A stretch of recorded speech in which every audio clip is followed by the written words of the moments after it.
President Ibrahim Traore of Burkina Faso, who has in power a military coup in September 2022, has survived series of coups and attempts on his life, and here is why. Watch and pay attention.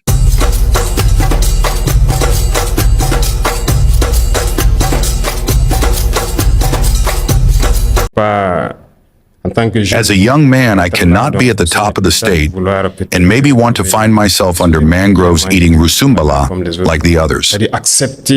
That is to say, to accept to forget your youth, to accept to forget your life, and to devote yourself entirely to your country.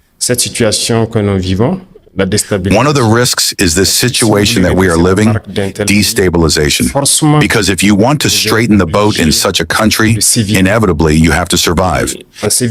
And by surviving to straighten the boat, you create internal and external enemies. So we have to face this situation of destabilization, of murder, and of everything. Because we have affected the interests of many people. There is social inequality, there is corruption, there is poor management of public health. If we try to straighten all this, inevitably we will affect the individual interests of some people.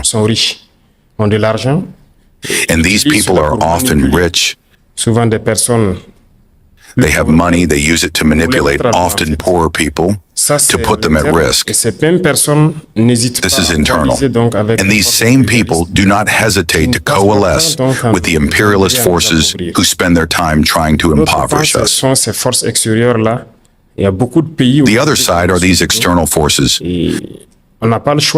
There are many countries today that we have on our backs. We have no choice. We have to do it. If we want our country to be independent, if we want our sovereignty, if we want Burkina Faso to eat at their expense, if we want our children to go to school without paying a penny, if we want tomorrow the malaria, which is one of the most common diseases in Burkina Faso, so that we can heal our population, in some words, at zero cost. Some dreams that we have, but we will have to make a lot of concessions. We will have to prevent certain powers from pillaging us, and that creates a lot of enemies. So we are prepared for these situations. We live them as normal, in fact. It does not frighten us, it does not scare us. It still gives us the courage to move forward. Because through these events, we know that the directive line that we have chosen is the best line for our country, for our people. So we live it like that. And the plotters, actually, we have spent 2 years raising awareness, talking, putting people on guard. But it was necessary for the Burkinabe to see for themselves how far certain Burkinabe can go against the country. If we had started to serve in a certain way, it is not obvious that you will understand us.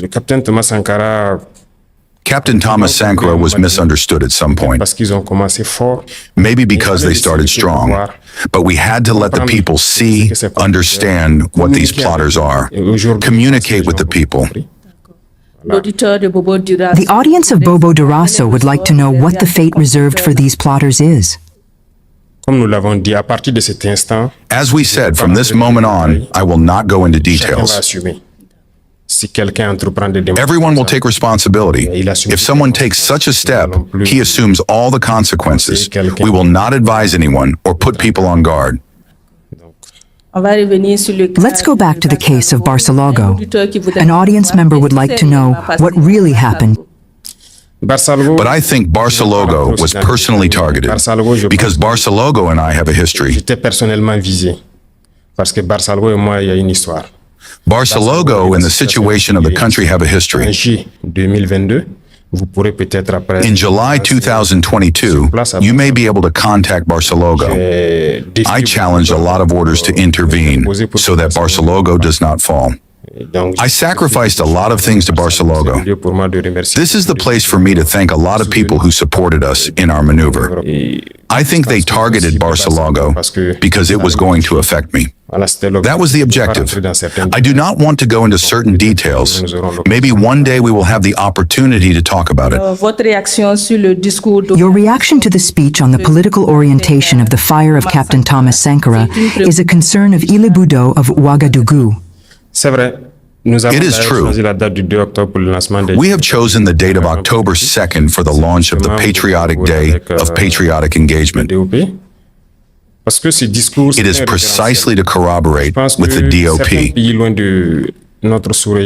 Because this speech was a reference. I think that some countries far from our sub-region use this reference to develop. They make us understand because they accused a lot of things of this speech. We are inspired by this news and we adapt it to the context. There are some things in its time, in 1983, that cannot be done today, but we adapt it step by step. Thomas Sankara was too much ahead of his time. I think that all this means that he was not understood, because he saw things that others did not have the opportunity to see. His vision was much more ahead. But today we realize that we should have, every time we ask ourselves these questions, should we not have?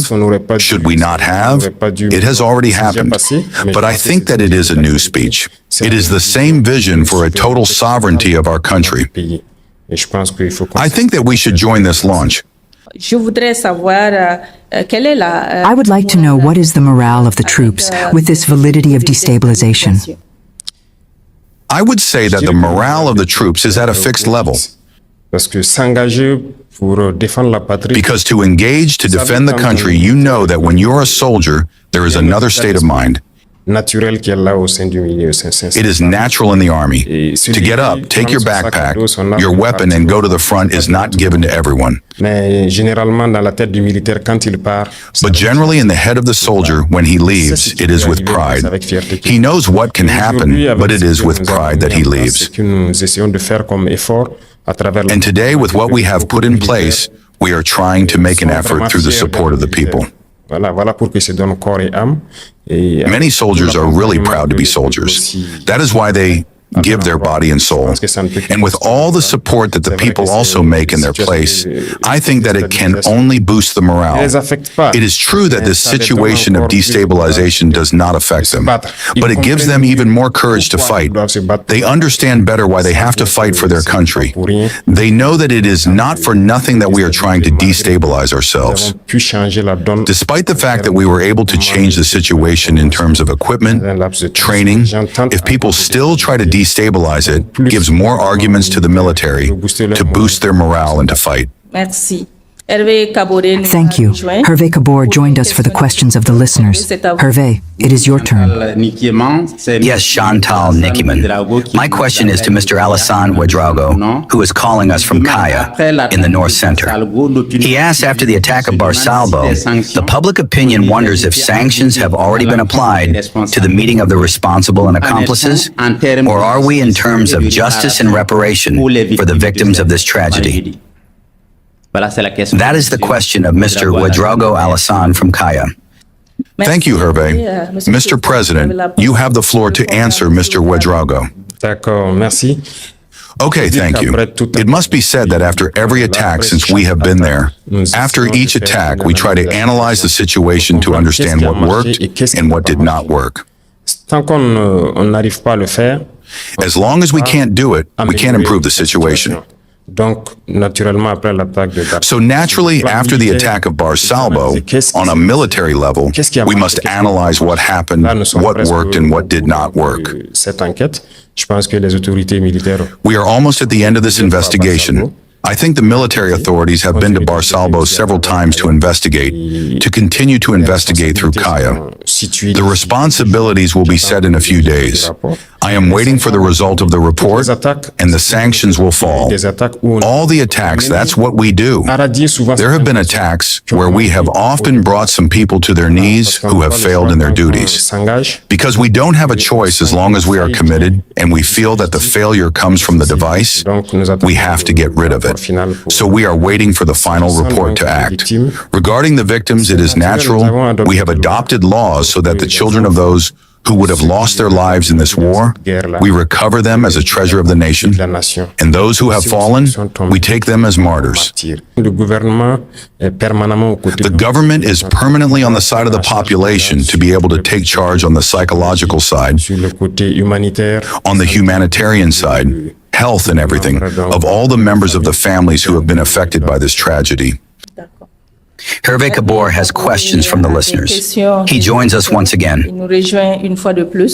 Yes, I speak directly. Obviously, the listeners have still sent questions. This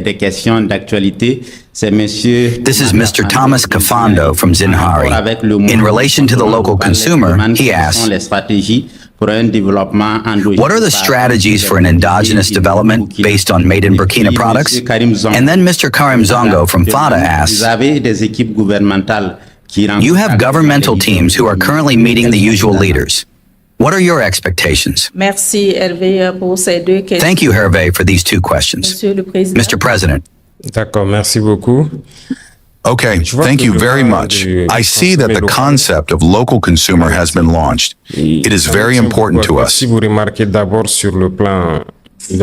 you notice, first of all, in terms of investment, the first steps we took were an analysis of a certain number of factors. First of all, we have to promote what our artisans are putting into practice. That is, Faso Damfani, Coco Donda. This led us to reflect on the issue of towels, teachers' towels, which were imported expensively. We instructed the minister to change the towels. Today, it is done in Faso Damfani. The ladies who do it, there are many ladies who joined the workshop, and it is a great achievement for the employees.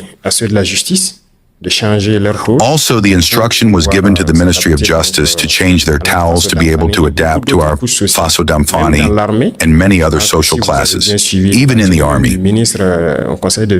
I think if you have followed the minister's outfit, it is in Burkina Faso Damfani. There are many things that we try to promote locally and in many other areas, especially in transformed products. Currently, we are in the dynamic of promoting everything that can transform our raw materials.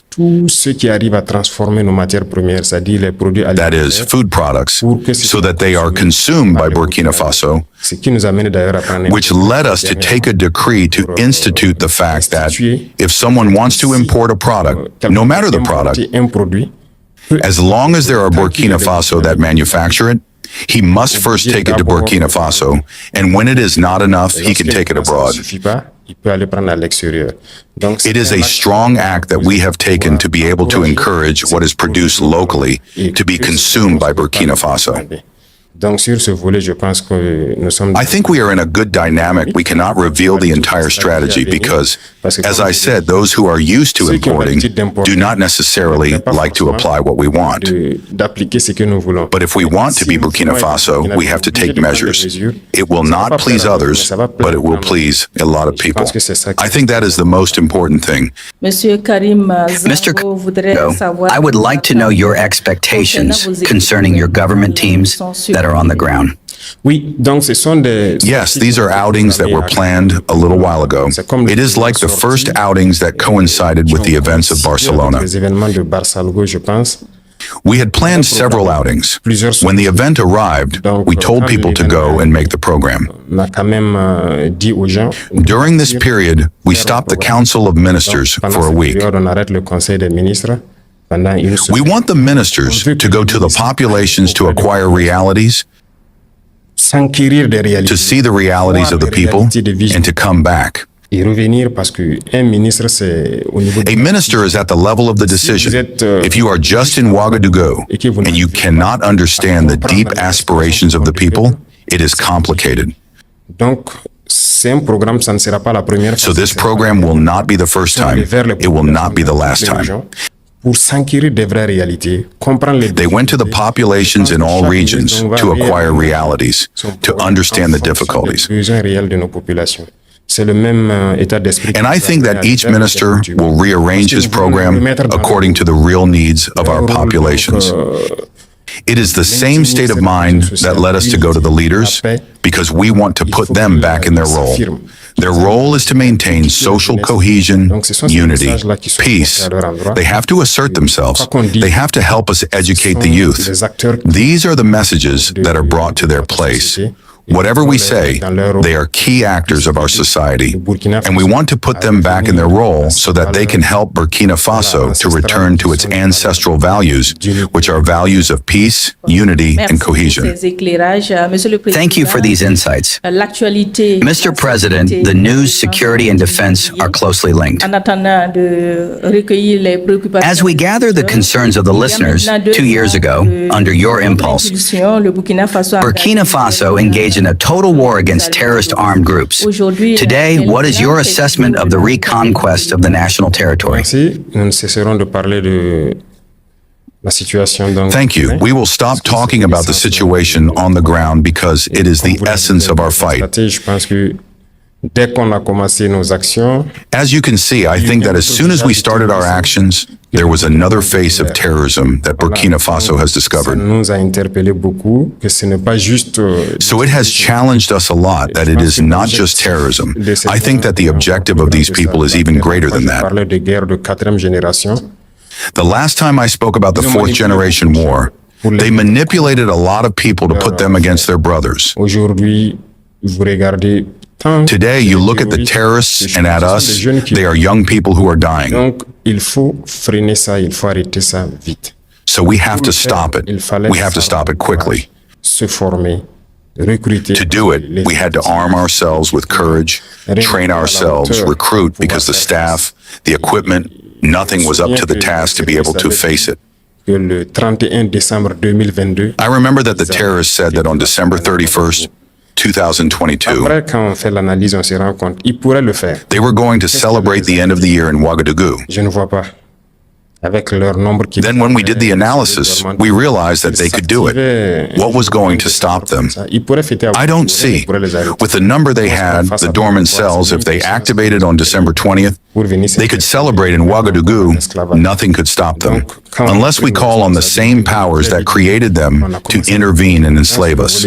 So when we took our responsibilities, you saw very quickly that we started to recruit both in the military sector and also at the level of the VDP to try to contain the threat.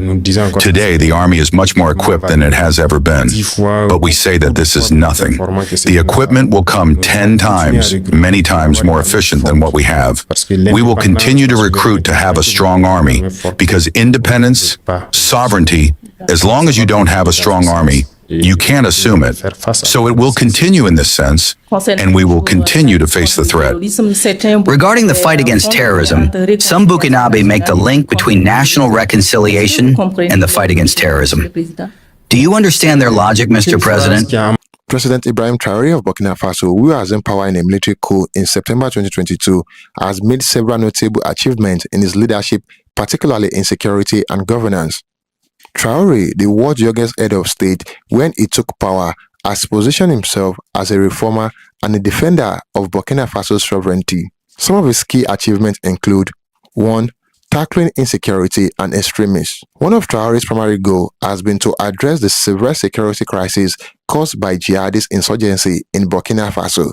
Upon assuming office, he focused on improving the country's military response to the growing terrorist threat. Traoré has initiated reform in military, bolstering local defense groups, and implemented strategy to reclaim areas under the control of terrorist groups.